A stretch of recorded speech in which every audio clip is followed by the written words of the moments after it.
سوال کیا جائے گا تو پھولوں جیسے ہنستے مسکراتے بچے، کمپیوٹر جیسی ذہین اور فتین اولاد کے بارے میں قیامت کے دن سوال نہیں ہوگا، ضرور سوال کیا جائے گا۔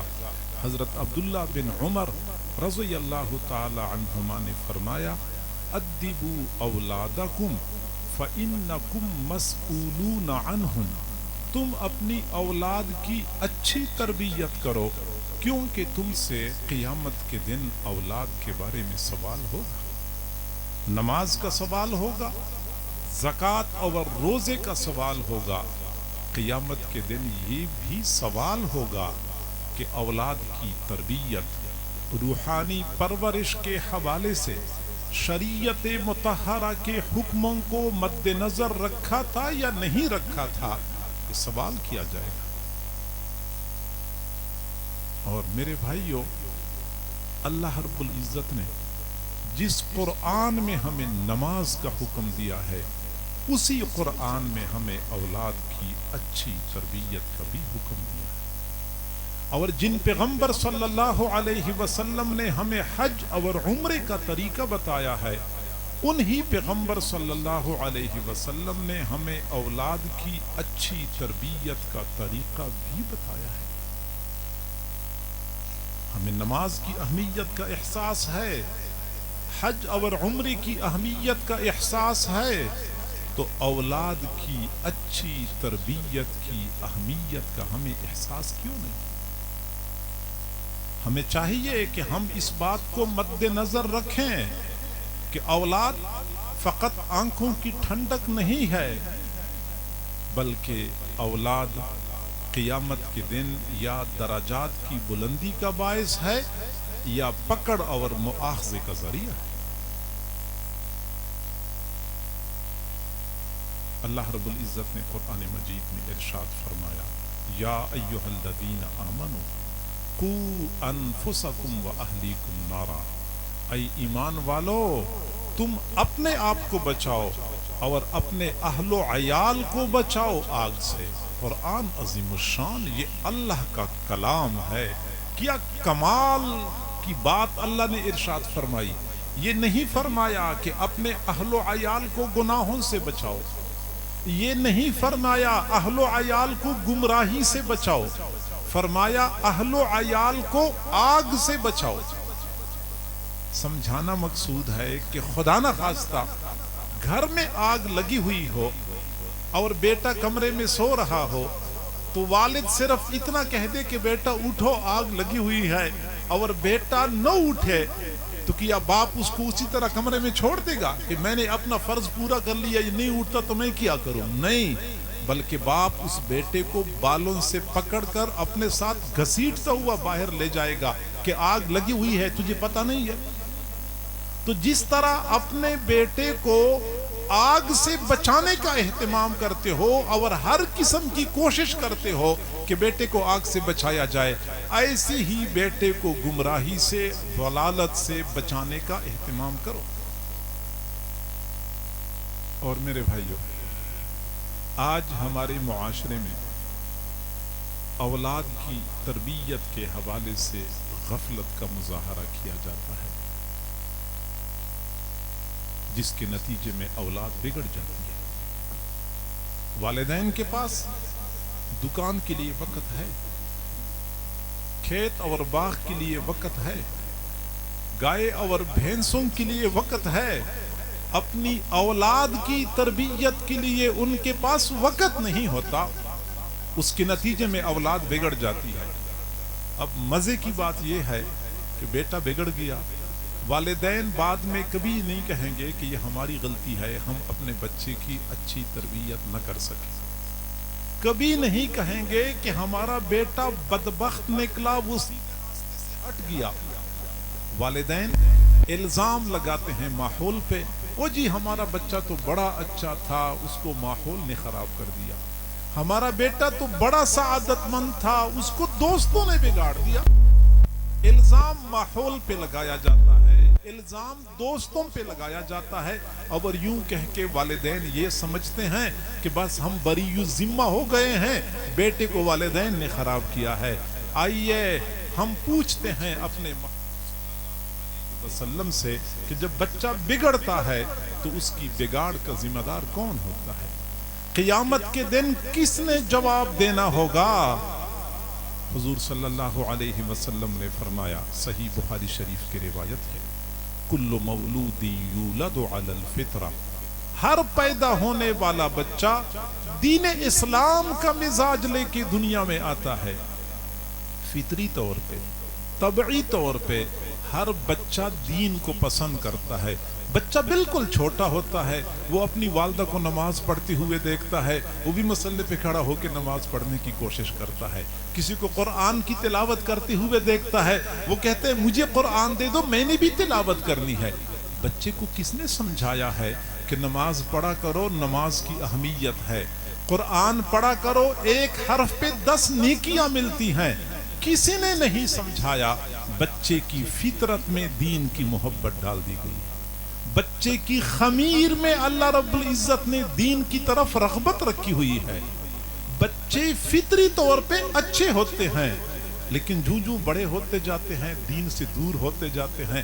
آپ حضرات نہیں دیکھتے وہ بچہ جب ماں اس کو مصلی پہ کھڑا نہیں ہونے دیتی تھی کہ مصلی ناپاک کر دے گا تو وہ روتا تھا کہ میں نے مصلی پہ کھڑا ہو کے نماز پڑھنی ہے۔ آج اسی بچے کو زبردستی مصلی پہ کھڑا کر دیں، وہ پیچھے کو بھاگ جاتا ہے، نہیں پڑھتا۔ جب ماں اس کو قرآن نہیں دیتی تھی کہ قرآن کی بے حرمتی کر دے گا تو روتا تھا، آج اسی بچے کو قرآن کے لیے بیٹھائیں زبردستی، پیچھے کو بھاگ جاتا ہے، قرآن نہیں پڑھتا۔ آخر یہ تبدیلی کیوں آئی؟ یہ بگاڑ کیوں پیدا ہو گیا؟ قیامت کے دن جواب کس نے دینا ہے؟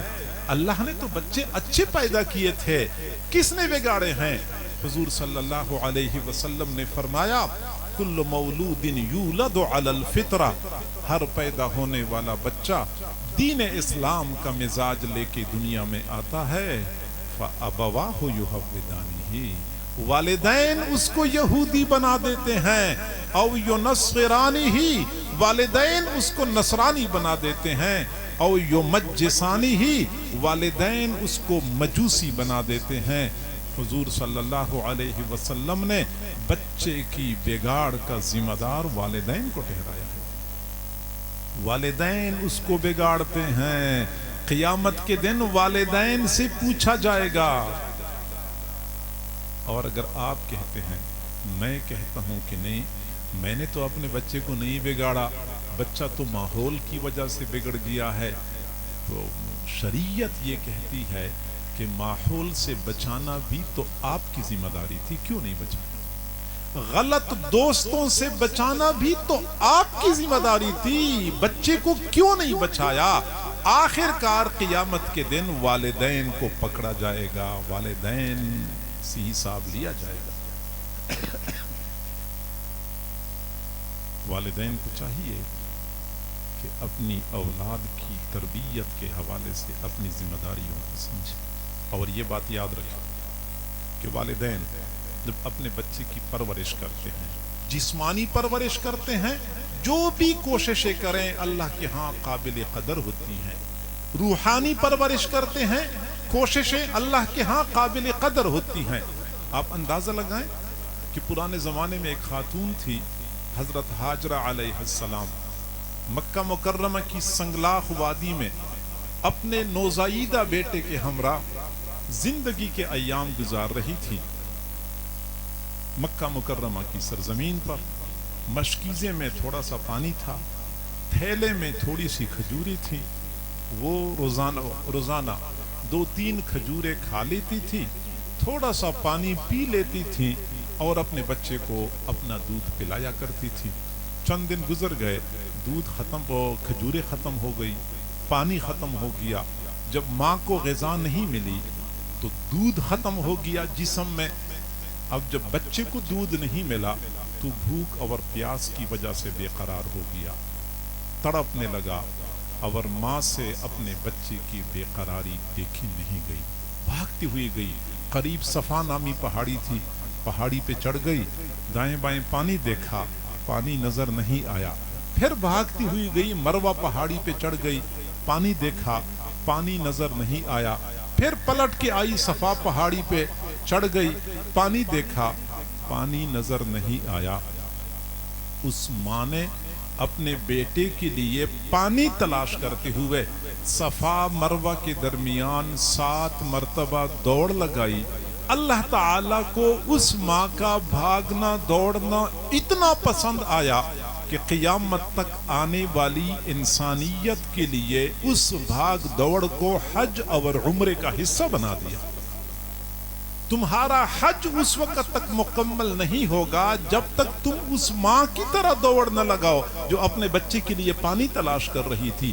تمہارا عمرہ اس وقت تک قبول نہیں ہوگا جب تک تم اس ماں کی یاد تازہ نہ کر لو جو اپنے بچے کے لیے پانی تلاش کرتے ہوئے دوڑ لگا چکی تھی. پیغمبروں کو دوڑنا پڑا, صحابہ کرام کو دوڑنا پڑا, بڑے بڑے اولیاء کو دوڑنا پڑتا ہے, پھر کہیں جا کے حج اور عمرہ مکمل ہوتا ہے.